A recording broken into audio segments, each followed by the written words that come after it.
Hi, everybody, and welcome to this conversation presented to you by The Womb.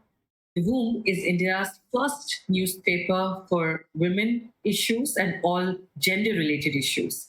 And we're delighted today to be joined by Ms. Prachi Mehta, who is an accredited mediator, not just in India, but also in the United States of America.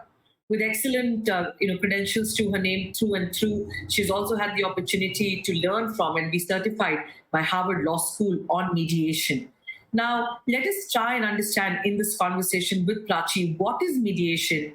How can women use mediation as a forum effectively? And also, if there are young women out there who want to build a career in mediation, what can they be inspired by? Can they take a leaf from Prachi's own book?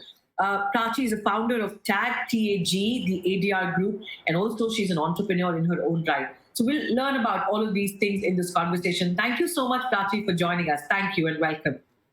Thank you for having us, Avani. So, Prachi, let's get started with telling our audience first what is mediation. We know mediation is kind of an alternative dispute resolution where people can settle their disputes outside the court. But would you like to explain in your own ways, to the audience, what is mediation and how is it different from going to court proceedings? What kind of matters could one resort to mediation for? So, to put it in very simple terms, mediation is a process where two parties come and they formulate their own resolution. And the role of the mediator, or the neutral, as you call the person, is essentially just to facilitate the process. That said, there are positions in between where they would evaluate the process for you, give you a reality testing of how things would go for you. That helps you make the decision quicker and also helps you be very grounded in making the decisions while coming to a conclusion. So completely voluntary, completely confidential, with the help of a neutral party who understands your positions and is empathetic to both sides. Right. So, what kind of issues do you think can people resort to mediation for? Is it like, for example, I'm a lawyer, so I understand this, but from people who may not understand the law, when should they be thinking about mediation? Family disputes is one obvious one, but then these days, if you file a divorce case or you file, either spouse files a divorce case, courts across India will necessarily send you first for a court facilitated mediation. So how do we see that court facilitated mediation vis-a-vis mediation run by experts like you, through your independent firms? What is the pros and cons? And also, other than family disputes, what kind of disputes can people resort to mediation for? So to go with your first question, what kind of disputes? Pretty much everything. Everything that is not severely criminal in nature or does not have a criminal flavor. So, although these days we do see, some criminal small matters also coming for mediation. But that said, yes, all your corporate matters, all your commercial disputes, contractual disputes, real estate disputes, they can all go into mediation. Employment is a very big sector. So family is the obvious one and actually the most successful one. The rate of settlement for us in family is higher than 90%, I would say. For the rest, it borders somewhere between 70 to 85%, depending on what type of matter it is. So yeah, those numbers actually tell you why people come to us versus, opting for a government-run center. I've also worked for the courts extensively, actually, for the Dwarka courts, as well as for some other courts for mediation. I also do trainings for the government in certain sectors. Why people come to private is essentially because the kind of confidentiality you get in the private setup is very different from the court setup because you're still walking into the court. You're still in the waiting room. I don't know how a lot of people can feel violated in those circumstances, right? Because your matter is still being in the court. So you're physically going there. A lot of our matters are pre-litigation, and most of other matters which are not pre-litigation come to us once they're frustrated from the system. They've spent 5 years in the court, they've gone through the mediation process, not once, but twice or thrice, and they don't have a resolution, and they hear about us, and that's how they come to us. So essentially, those are the two kind of people. Nobody who is within the first 6 months of the court system comes to us, because you have to understand, people are still trying to get a revenge. They're still trying to get a justice. People have faith in the court system, which is, of course, the the biggest factor why they go to the court. Nobody goes saying, I don't want justice. Everybody goes saying, I want justice. So they're looking for a revengeful justice, which is the wrong way to start thinking about things. I like this last point that you make, because I know in my practice as a lawyer, Prachi, I have a very hard time telling the spouses that, do you really want to spend another 5 to 10 years in the court system trying to take revenge? Because in trying to take revenge, you're also spending, some very fruitful years of your own life. So, when the wound is fresh and, the emotions are high, it's very natural for spouses to think, I want revenge, right? But then what about their futures, right? Do they not want to kind of just logically think this through and find a way out? So, just kind of springing from that, tell me what is the best stage for a spouse going through a difficult relationship to approach you as a mediator? And the biggest challenge is, what if, let's say, I'm the wife and I want to mediate and I want to, sit down and talk about the custody of our children. And I want to talk about, whether I will get a lump sum payment so I can start my new life, right? So I don't file a maintenance case, so on and so forth. There are certain terms and conditions I obviously want to negotiate. But what if any one of the parties, either husband, or in some cases when the husband wants to mediate but the wife is not ready and she's all out for revenge, when one of the spouses are not ready, how does the other partner kind of convince them to sit down and have you as a mediator and mediate their disputes? So how do we solve that problem, and how does it actually go in the initial phase when a person starts thinking about mediation? So it totally depends on what condition they have come to us in, right? There's some divorces we have seen which are severely amicable. I mean, I'm surprised sometimes at them, right? And they are willing to talk to each other, they're willing to negotiate. So we don't play a very important role in convincing the other spouse. But there's some cases, in fact, I would say 95% of the cases which come to us, people are not on talking terms. The relationship has reached a point where they don't talk to each other. We don't expect our client or somebody who's approached us, because in this case, see, you have to understand both parties become our client. We are a neutral between the two, right? So we don't expect the client to talk to each other. We expect that you tell us where the situation is. I reach out to the client. So a lot of times I have a team of people who reach out to the client. They explain what are the terms and conditions, what is happening and going to happen in mediation. And one very big thing is that we offer a holistic package. So going back to something like family mediation, I don't do family mediation solo. I do co-mediate family mediations, and my co-mediator is a psychologist.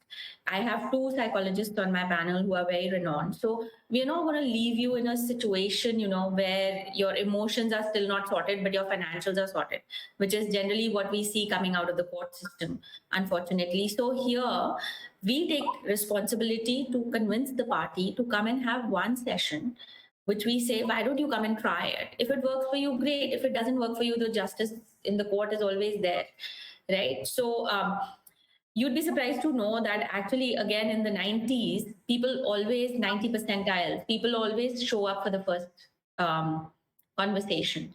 And it's only after that that they make a decision. And that percentage is extremely high, to very close in the 80s as well. So I do see that whatever matters come to us, 80% actually go through mediation. They do get convinced. Everybody wants to spend 1 month figuring out if this can resolve once they have thought about the things. Of course, in our office, they are not always calm. But when they go back home and they discuss and they talk about it and they think, 2 days later, we generally do get a call saying, listen, I want to try the first session. And so then how long does it take from the time one of the spouses approaches you to them actually agreeing to the terms and conditions? And then my understanding is that once they do have, if they do have a certain agreement on terms and conditions on how they want to separate, on maintenance, on custody of children, on any other thing that they may have thought of, they would agree and put that into an agreement and then take it to the court and decide to get divorced by mutual consent. So is that how it goes? And then what is the time, that it takes, or the duration it takes in your experience from the starting point to going to the court and actually having a divorce paper in your hand?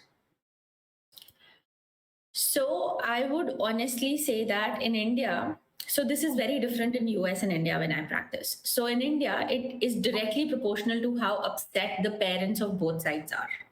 and how long it takes me to convince them, because the girl and the boy are generally willing to move on. And if they were the only ones left to make the decision, it would be a matter of a few sittings. But sometimes it takes us some time to convince the parents, because, as you know, mediation is a holistic process, and everybody who wants to get involved can get involved. So you want to bring a friend, you want to bring a spouse, you want to bring your parents, or you want to bring any one of your advisors, your CA, your lawyer, they're all welcome. So sometimes that becomes an issue. But I have always seen the girl and the boy. And when we take this situation to US, it's generally the girl and the boy, right? They're never accompanied by other people. So it's quicker there in that sense. It might be like 2 or 3 sittings at max in US. And actually sometimes in one sitting, but in India, we've seen a few months do go by. Generally, the process is also a little bit different. So to explain it to you, in US, we tend to do a day-long mediation. You start in the morning, and the expectation is that by the end of the day, you would have reached a conclusion. And if it's not reached, we'd appoint another day. But in India, we like to do 2-hour slots. And the slot might run on in case there is a requirement. But essentially, the reason we do 2-hour slots is because the emotional involvement of the families here is higher. So that is required. When you are solving a process, you do need a full resolution. So I would average it out at like maybe 5 sittings. Right, right. And once these sittings take place, do you then also help them approach the court and file for divorce by mutual consent and come to have a divorce paper in their hand, or you say these are the terms and conditions, and now please approach the court by yourself? So till what time do the mediator play a role in this kind of a setup? So it depends from mediator to mediator. We do provide that service. I personally always tell them that let's just get the whole thing resolved in one go. Get you the divorce papers as well. Get everything filed, and you free from all the legal liabilities. Some mediators do like to not do that part. We do have a team who takes care of that. So for us, filings are part of the whole package. So, Prachi, from amongst the very many cases you've done both in India and US, and you've tried to resolve disputes, is there any one example that stands out in your memory, without, of course, divulging the details of the parties involved? But is there any case that comes to your mind where you were also like, oh, I actually helped solve this? It didn't look like this will ever get solved. So, any success story or any story which comes to your mind as your favorite case that you worked on as a mediator? Oh, so many. I mean, I'm now struggling to figure out which one to talk about, but I'll talk one which was very life-turning case for me, because I also realized how many shortcomings you can have as a mediator and what all you need to work on them. And this is very early on in my career. There was a matter in which we had one Pakistani client, one Chinese client who was living in China. The Pakistani client was living in America. The Pakistani client was represented by a Catholic American lawyer, and the Chinese client was represented by a Jewish lawyer. And I was an Indian mediator with another Jewish mediator. So it was an elephant to handle in that room. Very diverse expectations, very diverse cultural thinking. So that, in fact, was the most interesting case, because you see a mix of people, and sometimes there's one odd one out, or there's 2 odd ones out. But to have a whole room of diversity is very rare, and to have it to this limit where nothing matches with each other. We did get successful in that matter. It did take us 2 sittings. But we did resolve that matter. That was the most interesting, and it was a very small dispute. I mean, the only thing that needed management in that, it was a landlord-tenant dispute. The only thing that needed management in that was emotions and cultural differences. And sometimes those become a hurdle to your communication and nothing else. Mm-hmm. And I absolutely hear you, and which is why one could imagine that the more diverse the cultures in the room, the more difficult to mediate. But I'm sure it's also equally fun and learning as a mediator to kind of Yes. mediate upon those settings.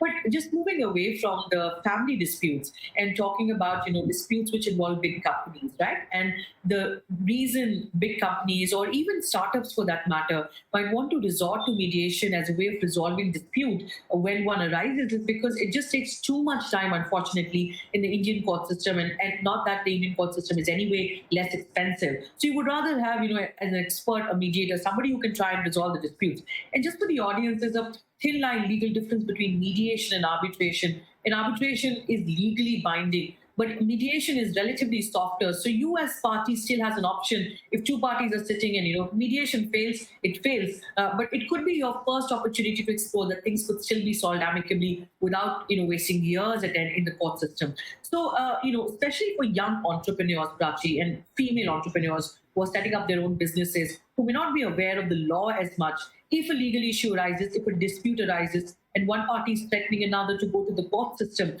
can they approach the mediator? And what would be your advice, suggestion, or what's your experience in that regard? So yes, they can definitely approach a mediator. In fact, they must approach a mediator, because as soft as the whole process seems and as softly your problems are handled, the outcome is very much legally binding. Because in India, what we do till now, there is no mediation law till now, as you know. So what we do is we use a form of medcon, which is like we shift the hat from a mediator's hat to a conciliator's hat under the Act. And in the end, the agreement that comes out is actually a conciliation award. So that has a legal binding. In differences from arbitration, of course, arbitration is practically a courtroom outside the court, right? Minus the evidence. So in mediation, you're still negotiating your own agreement. But in the end, you're getting a conciliation award, which is also a consent award, which essentially makes it super legal binding. So you actually must think of this process, because arbitration again can become a win-lose situation versus a win-win situation where both parties give and take. And to take you away from just the corporate thought of it, we actually did a matter where I don't know how the CEO got very personally involved, and he took it on his ego, right, with a vendor. So the dispute actually required nothing in resolution except a sorry. So the whole contract was literally hanging on a sorry, and that's all that was required for a resolution. And this was a fairly large infrastructure contract. So all I'm trying to explain is that sometimes you go to the arbitration or you go to the court, but you never solve the underlying problem. You still have to work with that vendor. You still have to continue that relationship. So there is no other choice except for thinking about going for a mediation, and a quicker process and cheaper. Right. And also mediation, as you rightly said, focuses on keeping the relationship intact. Right. So if you're thinking that, okay, this is not a situation when I never want to see the face of this person again, especially in business settings, I think, mediation should definitely be the first port of call. Now, but in terms of the payment, this is one question that's asked often, and the audience may have this in their mind, that since the mediator is, serving both the parties, who pays for them? Do both the parties pay for them? Do one party pays for them? And is this relatively overall cheaper than what they would have to, pay, let's say, in a court system or, for example, in arbitration? So what are the professional prices, the range of it, comparable to the court system, or the fees of the lawyers per se, or the fees of arbitrators, or what they would entail in an arbitration setting? So in terms of the fees, you have to think of the time also. So here you're going to resolve a dispute in a few settings. So even though every mediator's fees differs. And even though initially you might think, oh, my lawyer is charging only this much per appearance. Yes, but your lawyer is going to appear 100 times and you're going to come here only 5 or 6 or 10 times maybe. Right? So those are the differences in terms of fees. Of course, it's a lot cheaper. In terms of time management, it's a lot healthier.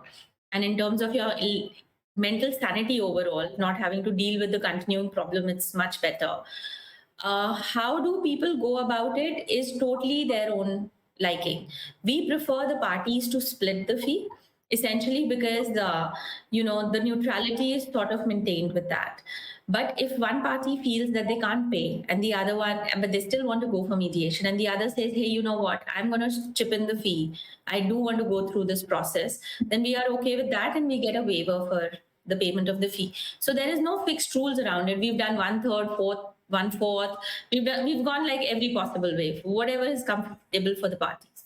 In fact, on this point of fees, right, I'm just reminded the words of Mahatma Gandhi. I remember he's always been a huge proponent of the mediation system, and he said, and I quote, that I realized that the true function of a lawyer was to unite the parties riven as under. the lesson was so indelibly burnt into me that a large part of my time during the 20 years of my practice as a lawyer was occupied in bringing about private compromises of hundreds of cases. I lost nothing thereby, not even money, and certainly not my soul. And this kind of is also a lesson for all the lawyers who can sometimes see early on in a case that there is possibility of mediation, but sometimes unconsciously just send the parties towards the court in kind of litigating it out, which of course may not be very good for the health and emotion of parties from a long-term perspective. Now, just turning the conversation a little bit, Prachi, very quickly on young people who might want to chart a career in mediation. You are duly qualified. You've done your law in India from Delhi University after having from St. Stephen's, and then you went to United States of America. You're also a visiting scholar at Stanford Law School. So you've been there, done that. You visited some of the most Ivy League colleges around the world, and you've done it with mediation as your focus. So when did you realize that mediation is what you want to pursue as your career goal? What was your inspiration, and what were some of the challenges that you faced when you came up with your own organizations that is tagged the ADR Group? What's your journey be like in pursuing mediation? So that's interesting, taking me back several years. So I started my career in New York. I started as a lawyer with a white shoe firm, like typically most people do after their masters. We have to do pro bono work. So I had one matter come to me where there was a special needs child, and she was being denied the special needs quota by the state, essentially because they no longer considered her special needs. This was a child who was clearly special needs and who also had no parents. She was living with a very aged grandmother. So when we took the matter to the court, we also realized that this is not going to work out because we will get a verdict against us no matter what we do, essentially primarily because the system is set up in a way that once the school decides that you're no longer special needs, it's very hard to prove that you're a special needs child. So we decided to negotiate with the state instead. And maybe we could give away a few things out of those package of special needs children and get a few in return, because this kid was in severe need of getting most of the educational requirements, even if not supplemental ones. So we did negotiate with the state. We did come out with a very nice outcome. And that's when I realized that maybe there is another way of solving litigation matters, and there's another way of getting justice done. So that started my journey with trying to figure out what all options exist. And, mediation was non-existent in India at that time. Was strong in US, but still non-existent in terms of the sectors I was working in. So I didn't know about it much. And I moved to the Bay Area from New York, and Bay Area has very strong mediation practices. So that's where I started learning about mediation, and I joined some retired judges in JAMS, where the Weinstein Fellowship happens. And they held my hand through the process, and essentially I realized, but nowadays there's so many options. I know pretty much every law school in India is offering a course on ADR. They're offering options. Even when I studied ADR in NYU and at Harvard in the beginning years, mediation was never taught per se. We were taught arbitrations, we were taught conciliations. So we kind of missed that in the learning process in schools. But now I know a lot of schools in India have set up mediation. So if you're interested in it, it is not an alternative dispute resolution system. It is a dispute resolution system. You have to not think of it as an alternate career. It can be a very mainstream career. And I think very recently, about 2 months back, one of the UK courts actually said that you need to take the A out of ADR and make it a dispute resolution system, and maybe make the court a secondary dispute resolution system. I think that's very well said, that we're always thinking of, the court as mainstream, and we're thinking of, mediation, conciliation, arbitration as kind of alternative. So I think that's a very strong point you make very well. So would you say that, and I know that not only are there courses at law school, as you rightly said, but these days students are also able to go for mediation competitions, not just moot court competitions, right?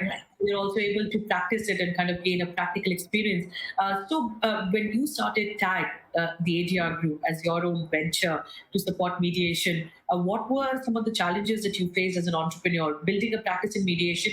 I mean, in India, mediation practice is still developing, one would say, and I hope you agree with that, right? So what was it like, say, we are going to create this forum and we're going to try and make this as a mainstream dispute resolution practice. So what were some of the challenges in kind of setting up your own practice from scratch instead of joining, let's say, another big firm or another person or somebody else, having your own enterprise? What was that like?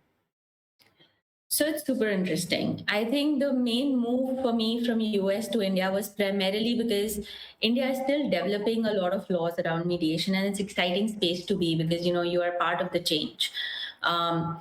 In terms of what the challenges have been, I don't think they're finished. We're still facing the one biggest challenge is to explain to people what exactly mediation is.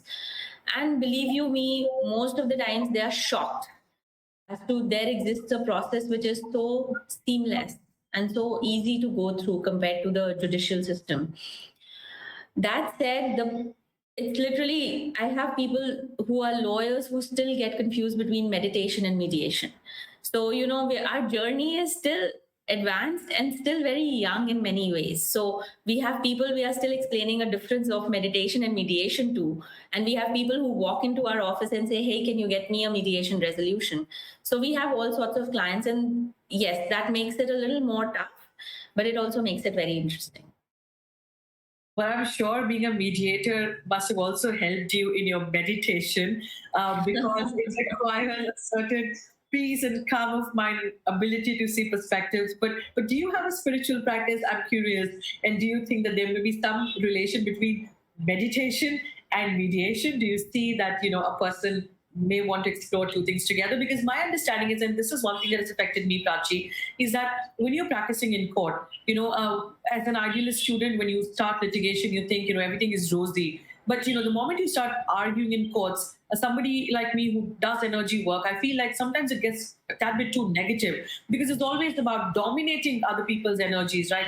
It's always a zero-sum game. Somebody wins, somebody loses. In mediation, I think there is a possibility, there's an opportunity that you can bring people together, and you're kind of dealing with from or leading with a very different kind of energy. So do you have a spiritual practice that has helped you in your mediation practice as well? And do you think it makes you a different kind of a person if you're practicing mediation? Oh, absolutely. I mean, I have no two ways to explain this except saying that it is absolutely must to spend some solo time, and your spiritual practice could be just sitting quietly or just thinking about nothing, or it could be meditation, or it could be a form of yoga, or it could be just a plain walk in a park where you get your thoughts together and realign your life. As a mediator, you will have to listen to a lot of negative thoughts.